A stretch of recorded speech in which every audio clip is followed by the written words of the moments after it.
Fundamentals will always be the key to success on a basketball court. How well you can dribble, shoot, and play defense will always determine whether you win or lose. This continues to be the problem for NBA Live 16. Flashy presentation and interesting new game modes can only go as far as the gameplay will take it.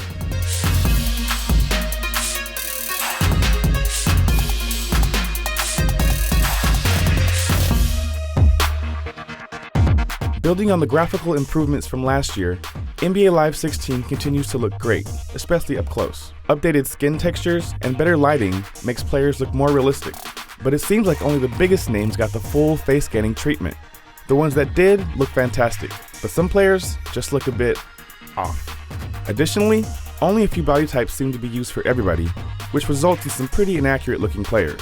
In real life, Kevin Durant is very thin and lanky, but in live, he almost looks bulky.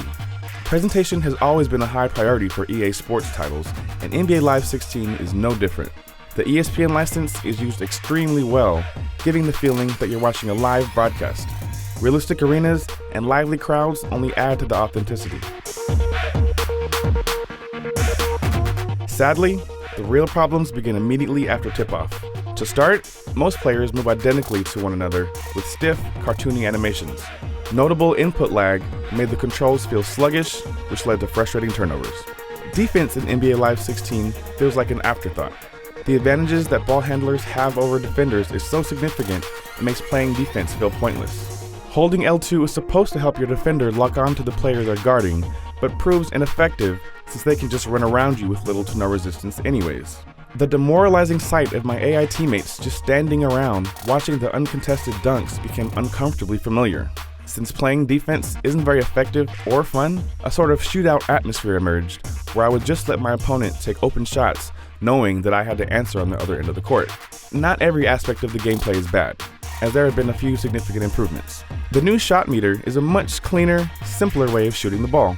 After releasing your shot, you're given a percentage, which lets you know the probability of success based on how you timed your shot, as well as a small indication of any mistakes you might have made.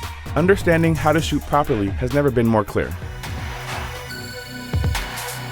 It's disappointing that the core gameplay is so flawed because there are a few game modes that really could have been special otherwise. Pro-Am, Live Run, and Summer Circuit are prime examples. The easy to pick up and play Live Run sees 10 players facing off on a 5-5 game to 21, providing short, sweet hoops fun.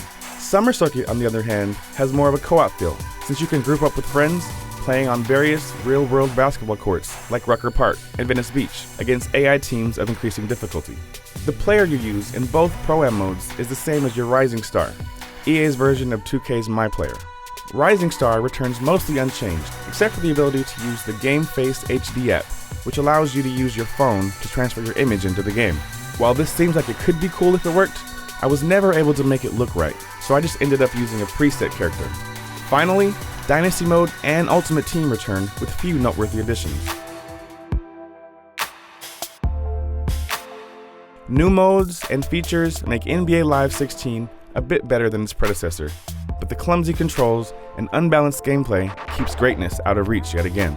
Simply put, if the gameplay doesn't feel right in one mode, it doesn't feel right in any of them, regardless of how clever they are or how good it looks. NBA Live still has a long way to go. For more on sports games, keep it here on IGN.